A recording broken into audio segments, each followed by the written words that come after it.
If you have your copy of the Scriptures, I invite you to turn to Matthew chapter 5. As we continue along with Jesus' Sermon on the Mount, just following his words, taking one subject at a time, find ourselves in Matthew chapter 5, beginning in verse 33.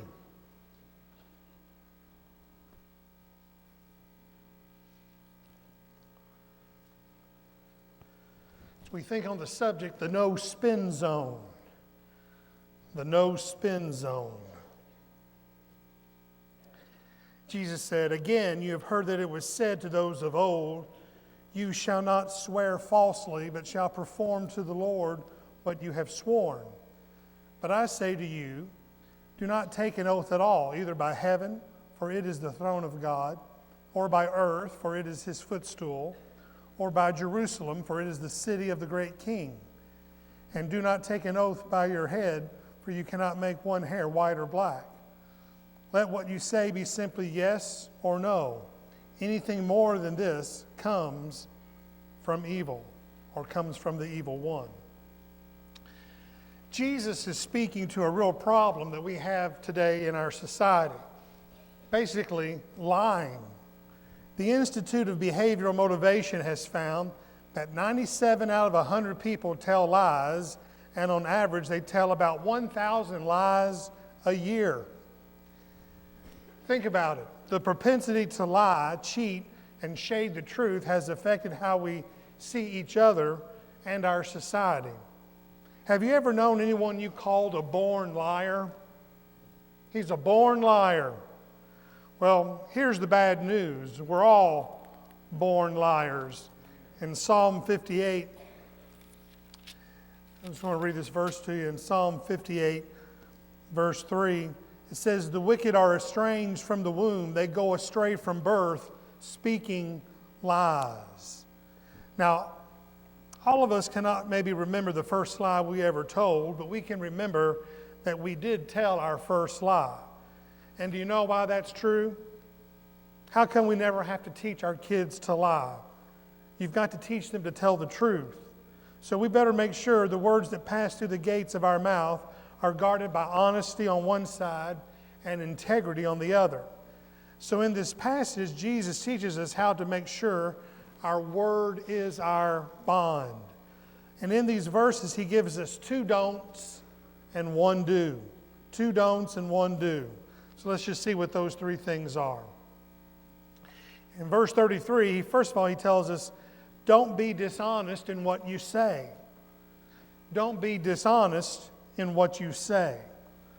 Because he says, again, you've heard that it was said to those of old, you shall not swear falsely, but shall perform to the Lord what you have sworn. Just a little background here. When someone would swear back in those days, they were in effect taking an oath. An oath is when you verify that what you're saying is true. We live in a society where oaths are taken every day. People go into a courtroom, raise their hand, and take an oath every day. Now, taking an oath does not require you to tell the truth. You can still lie, but it holds you responsible and accountable to the law for perjury. But that's not the kind of oath that Jesus is talking about here. Some have said, should you take an oath of office or in a courtroom? But Jesus wasn't talking about that kind of an oath. Again, look at verse 33. You've heard that it was said to those of old, you shall not swear falsely, but shall perform to the Lord what you have sworn. The Pharisees had come up with this idea that if you took an oath that invoked the name of God, then you had to keep it no matter what. If you swore an oath to the Lord, if you said, by God, I will do this or that, then you had to do it. If you gave a divine oath that you would give something, you had to give it. But if you didn't use God's name, then all bets were off. They had it all down to a formula. They said, it's not what you say that matters, but how you say it. Well, Jesus points out a problem with that. If a person has to swear to you that they're telling the truth, what they're really telling you is that they normally lie and you really can't believe a word they tell you. If every time I tell you I'm going to do something, I have to swear to you that I'm going to do it, then I'm saying if I don't swear, then you cannot trust my word. They had forgotten what the Bible said about lying. In Proverbs chapter 12, verse 22, lying lips are an abomination to the Lord, but those who act faithfully are His delight. Let me tell you the truth about someone who tells the truth. If you're a person of real character, then you don't have to use God's name to prove you're telling the truth about anything. If you're a person of integrity, of honesty, then people will be able to take you at your word. The worst thing that can be said about you is this: you can't believe anything they tell you. If that's you, then you will always be causing trouble and you will always be in trouble. I heard about a man who was driving down the road and he was pulled over by a police officer. The police officer said, "Sir, you were traveling 75 miles an hour in a 55-mile-an-hour zone." And the man said, "Oh no, I was only going 65. But the man's wife said, "Now, Harry, you know you were going 80. The officer then said, "I'm also going to write you up for the broken tail light on your car." The man said, "Broken tail light? I didn't know I had a broken tail light." His wife said, "Harry, you've known about that for 2 months. The officer said, "I'm also going to have to give you a citation because you're not wearing a seatbelt." The man said, "Well, I just took it off when you were coming up to the car." His wife said, "Harry, you know you never wear a seatbelt." About that time, Harry had enough of his wife and in a real angry tone said, "Sarah, would you shut up and butt out of this conversation?" And the officer spoke to the wife and said, "Ma'am, does your husband always talk to you like that?" And she said, "Only when he's drunk."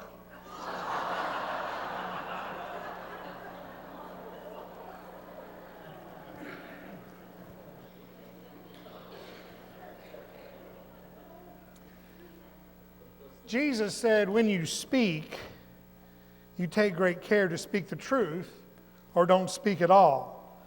Now, when I say be honest, you should always be honest in what you say, but you don't always have to say what is totally honest.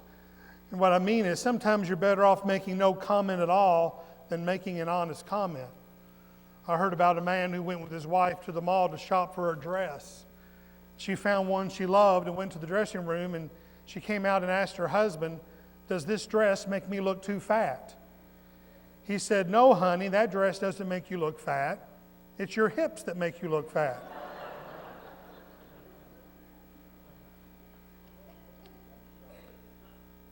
Well, that's what I mean. Don't be dishonest in what you say. But Jesus also says, don't be deceptive in what you say. Verses 34 through 36. Look there. He says, "But I say to you, do not take an oath at all, either by heaven, for it is the throne of God, or by earth, for it is His footstool, or by Jerusalem, for it is the city of the great King. And do not take an oath by your head, for you cannot make one hair white or black." Now, why did Jesus say all of that? Well, again, the Jews had divided oaths into 2 classes. They said there's one oath you have to keep. When you would swear by God, you would have to do what you said you were going to do. But if you left God's name out of it, then you didn't have to keep your word. You could lie all you wanted. And you know what they were doing? Remember when we were kids, if you wanted to say something to somebody, but you wanted to lie to them, you would put your hands behind your back and you'd cross your fingers. Remember that? And that's what made it okay. Well, this was the Jewish way of crossing fingers. If you leave God out of your promises, then you didn't have to keep your word. But you can't leave God out of your commitments. Suppose you borrow some money from someone and then say, "By heaven, I will pay you back." Well, they thought they left God out of it, but Jesus said, no, heaven is God's throne. Or by earth, Jesus said, no, earth is God's footstool. Or by Jerusalem, no, Jerusalem is God's city. Or I swear by the hair of my head. No, God is the one who put the hair on your head. You can't get away from God with anything that you say. Listen, we're living in the most deceptive society in the history of the world. That's why we don't trust anybody anymore. Do you know of any verbal sin more prevalent in society today than the little white lie? One study found that the average adult admits to telling 13 little white lies a week. I think that's a lie. Who wants to admit that they're liars? But anyway, we're living in the days of double talk. Put a spin on something. The forked tongue. It all depends on what the meaning of is. That's the day we're living in. We just can't talk honestly, plainly, simply. We have to be deceptive, and it's happening everywhere. It happens in the business world. One Vermont firm had to reduce their workforce. They didn't say they had a layoff. They called it a career change opportunity. When GM closed one of its plants, they called it a volume-related production schedule adjustment. When Chrysler closed an entire plant, they announced they were beginning a career alternative enhancement program. So in business, there's double talk, bait and switch. Education's the same way. Students don't fail anymore, they achieve a deficiency. People are no longer school bus drivers, they're now certified adolescent transportation specialists. And you know the government is in on this. The Department of Defense says that soldiers are never surrounded. Instead, they engage the enemy on all sides. Soldiers are never outnumbered. They operate in a target-rich environment. Hospital patients never die. They just experience a negative patient care outcome. See how deceptive? And that's what Jesus was saying. Don't be dishonest and don't be deceptive. The Lexicon of Intentionally Ambiguous Recommendations, written by Robert Thornton, an economist from Lehigh University, he came up with some clever ways of recommending people to others that you really want to get rid of. Or someone uses you as a reference and you know you couldn't honestly give them a good reference. What do you do? Well, Thornton makes these suggestions. Suppose someone calls you about a person like this. You can say, I'm pleased to say that this person is a former friend of mine. Or what if they're lazy? You could say, in my opinion, you would be very fortunate to get this person to work for you.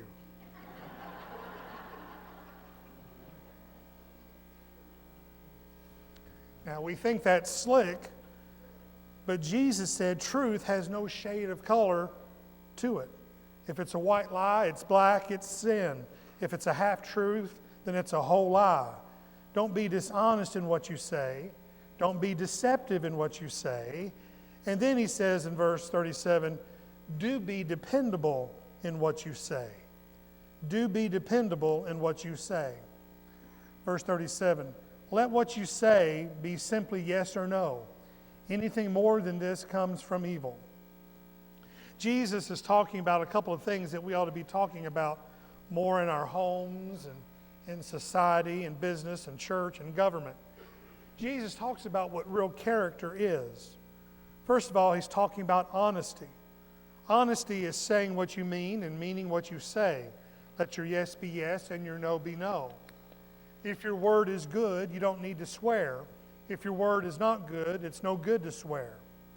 Suppose I borrow money from you and you ask, will you pay me back? Jesus said there's no reason to say, I swear to God I'll pay you back. Jesus said, just say, I'll pay you back. Let your yes be yes and your no be no. Have you heard the saying, honesty is the best policy? Well, listen, honesty is the only policy. And Jesus is not just talking about honesty here, he's talking about integrity. And you may say, well, what's the difference between honesty and integrity? Well, honesty is saying what you mean and meaning what you say. Integrity is saying what you will do and doing what you say. I don't care who you are or who you think you are. If you don't have honesty and if you don't have integrity, then you don't have anything at all. When people say about you, what you see is what you get, or you can depend on what that person tells you, then you have honesty and integrity. Integrity means whole or complete. Integrity includes but goes beyond honesty. Honesty is conforming our words to reality. Integrity is conforming reality to our words. Adam Clark was the founder of much of the economic theory that is practiced in America today. He used to work in a silk sell shop in London, England. One day his boss came in and saw Adam Clark measuring out silk to sell to a customer. When the customer left, the boss said to Adam Clark, "Let me show you how to measure silk." And he picked up the silk and began to stretch it and stretch it and stretch it. And then he said, "Adam, before you sell the silk, you stretch it and stretch it. That way, when you measure it out, you're actually giving out less silk and making more money, and we're making a greater profit." Adam Clark looked at his boss and said, "Sir, your silk may stretch, but my conscience won't." See, that's integrity. We may not think it's a big deal to tell a white lie or even a black lie, but every time you're dishonest or deceptive in what you say, you're stretching your conscience and you're making it easier the next time to tell a bigger lie and a bigger lie and a bigger lie. You know, it's not easy to be a totally truthful person today, but it's necessary for the church and the world. The world longs for freedom from dishonesty, and many look eagerly to believers to display the honesty and integrity for which they so long. Our integrity as followers of Christ can make all the difference to a dying world. When people know that you do not lie, your testimony will have more effect than all the theology you could ram at them. What a difference a truthful life can make. So what can we personally do to promote Jesus' call to radical truthfulness? Remember that for Jesus, words were sacramental, for they were outward signs of an inward condition. Jesus said in Matthew 12:34, "Out of the overflow of the heart, the mouth speaks." We also need to remember that our Lord hears every word, not just the oaths, but that we will give an account of all of our words. Our words are freighted with eternity. We would do well to take this seriously. Jesus minced no words with his friends, and neither does he with us. But I tell you, do not swear at all. Simply let your yes be yes and your no, no. Anything beyond this comes from the evil one. Let us be radically truthful in our lives before the Lord and before one another.